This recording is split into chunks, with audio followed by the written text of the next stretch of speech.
Hello, welcome to the second episode of Dee's Musings.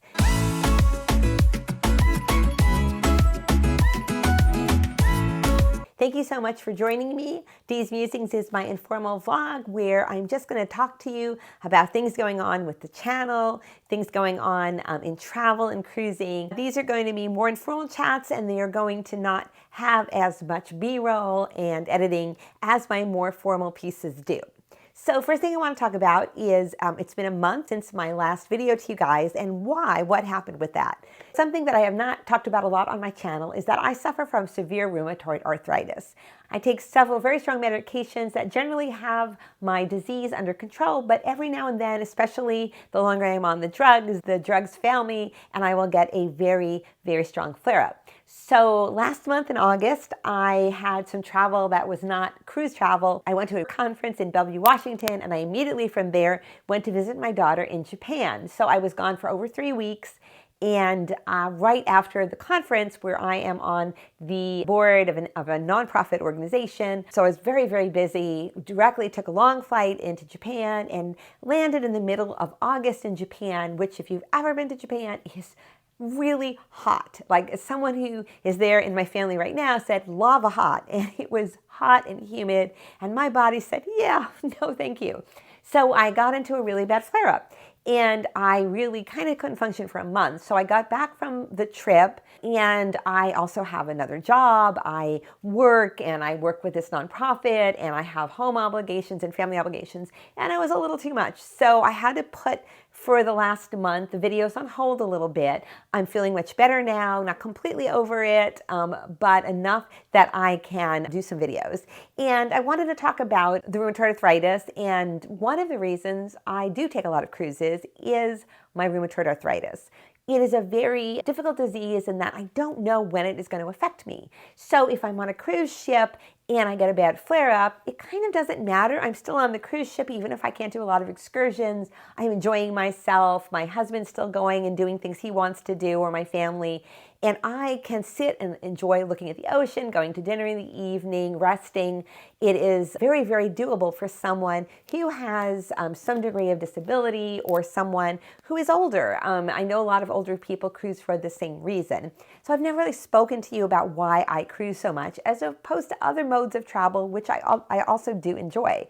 But when I was in Japan, it was a bad situation because I didn't want to keep everybody behind. So there were some times I just stayed in my hotel room, which is very boring in Japan. They are very tiny hotel rooms, while my family went off and did other things. So I still want to do that kind of travel, but it can be very risky.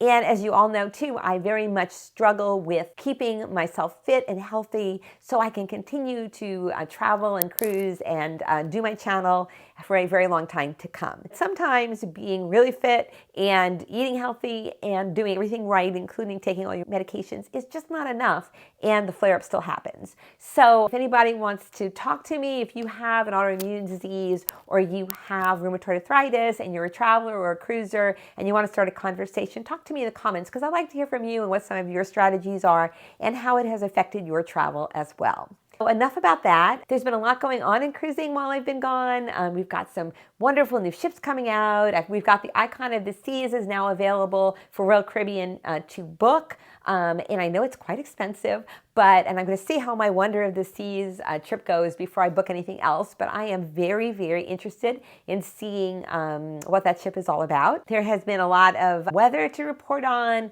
We're in the middle of hurricane season. I know one of the NCL ships has had to go around Hurricane Lee, which is impacting Maine and Halifax, Nova Scotia, Brunswick. And a lot of the ships this time of year are going up that way for their fall leaf peeper cruises. That's something to be aware of. I'm aware of watching the Caribbean right now and the Atlantic because I have a cruise coming up on Wonder of the Seas, and I don't know whether or not we'll be impacted by a hurricane. I have traveled many times in hurricane season. I like it because there are less children. It's a nice time of year. The ships are a little less crowded, and I rolled the dice and I've been lucky so far. I've never had a major impact, although we've kind of skirted around a couple of hurricanes out there. But for me, I am excited and hopefully will not be impacted by any hurricanes that are coming up, watching the seas with a wary eye nonetheless. Another thing to discuss about my recent travel is travel content that is not cruise content. I am struggling with how much of that you guys want to see. You continue to watch my videos even with my 1-month break, so thank you very much for that. We're closing in on 1,000 subscribers, less than 50 to go, so I'm really happy. And if you haven't subscribed yet, please hit that subscribe button for me. I would appreciate it. But I don't know. I brought back video content on Japan. I brought back video content on airlines, especially Delta. I flew on Delta in premium economy. I flew them in Delta One. I was at the Delta Sky Clubs. I could report on some of that. Several airports, including the Detroit airport, which is very lovely, by the way. And I could give you all of that content. I just am not sure yet where you guys want to go with that. So I'm going to try some out and see if you have interest in it. But I was going to do something on how you all can use like Delta credit cards and the Delta SkyMiles program to be able to get upgrades and stuff. And then I come home and Delta has completely gutted their program, in my opinion. You have to hit very higher, well, first of all, there's no miles involved for getting to medallion levels, be it silver or diamond or anything. It's all based on how much money you spend. So in a year, the least amount of money you can spend to get into the Delta program is now $6,000. And they've way upped their amounts that you need for upper levels in the program. Not to mention that they have taken my Delta Platinum card, which I was going to upgrade to Reserve, mostly because of the access it gives me to these Delta Sky Clubs, and they have wrecked that. They have made it so Platinum gets no access to the Sky Clubs, and they have taken the Reserve and limited the amount, I think, to 10 visits, which if you have trips with layovers, which I always do, you can really eat through that very quickly. So I'm kind of rethinking the whole thing. Do I want a Delta credit card? Yes, I can get some miles on it, but it's not helping me very much anymore to getting through the program. I'm already silver for all of next year. And I find this whole thing very disappointing on Delta's part. I know that they are addressing some of the problems that they have had with overcrowding at some of their Sky Clubs, but not most of the Sky Clubs. It is something that really affects some of the major ones in Atlanta as well as JFK when they just have too many people. And so I think they're feeling that they're people who spend the money for Delta One or the $695 per person, I believe it is, for an actual membership, that those people cannot access the club. And there's some really simple solutions to that isn't gutting the program for everybody else. That would be putting limits in on some of the clubs where it's a problem. I know in Atlanta, if the club in the terminal with the international flights is overbooked, you can easily go to, they have like 6-7 clubs in Atlanta. So it's always easy to find one that isn't quite as booked.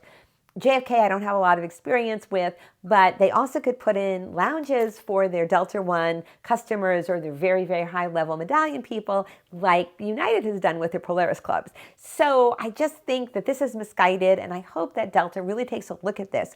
I looked at their program actually just the beginning of this year and decided to take my loyalty from United for 30 years and 700,000 miles and move it over to Delta. And now I'm starting to rethink the whole thing again. So we will see where that goes. But I do stay up on all of the airline information as well as hotels. And these are things I do want to add to the channel as time goes on. I also still struggling with giving you guys some kind of news. I know there are so many great creators out there who do a daily news, and that's not on the cards for me at the moment. I have a job that I have to do. I take care of my family, and so it's just a little too much at the moment to give you guys daily news. I would like to do a weekly news, but I want to make it so I can stay on some kind of schedule for that. So we will see where that goes. Right now I'm just going to keep little bits of news in these musings, and we can go from there. I do want to say that I have a lot of cruises coming up. In 2 weeks, I'll be on Wonder of the Seas, my first Royal Caribbean cruise. I'm very excited. A couple of months after that, I'll be on the Carnival Celebration, the second of the XL class ships. I love Mardi Gras so much, so I'm very excited to see what the celebration is all about. After that, all of January, I will be in South America and Antarctica on a HAL cruise, my first HAL cruise in a very long time, as I've mentioned. And then again, trying the trifecta of the XL class ships for Carnival. I will be on the brand new Carnival Jubilee out of Galveston next year, pretty early on. So that's a lot coming up, and I haven't planned the back half of next year yet. Anyway, so those are things I'm thinking about for the channel. I'd love input from you, my viewers. If you really love my channel, What do you want to see? Do you want me to keep it just to cruising? Are you interested in the other travel topics? Let me know. So you'll be seeing some shorts coming out as I'm playing with that, and I may do 1 or 2 of my Delta and Japan slightly longer form videos in the next couple of months, but I would like some impact so you can help me decide where I'm taking all this. I'd also like to know what you feel about news. Would you like me to talk about news a little bit more or a little bit less? So please let me know in the comments. That's kind of it for today. Just a little bit about what's been going on, what my schedule is, about the whole rheumatoid arthritis situation, which I hadn't really talked to you guys about. And I am looking forward to seeing you for the next Cruising with Dee. So thank you so much. I appreciate your viewership. See you soon.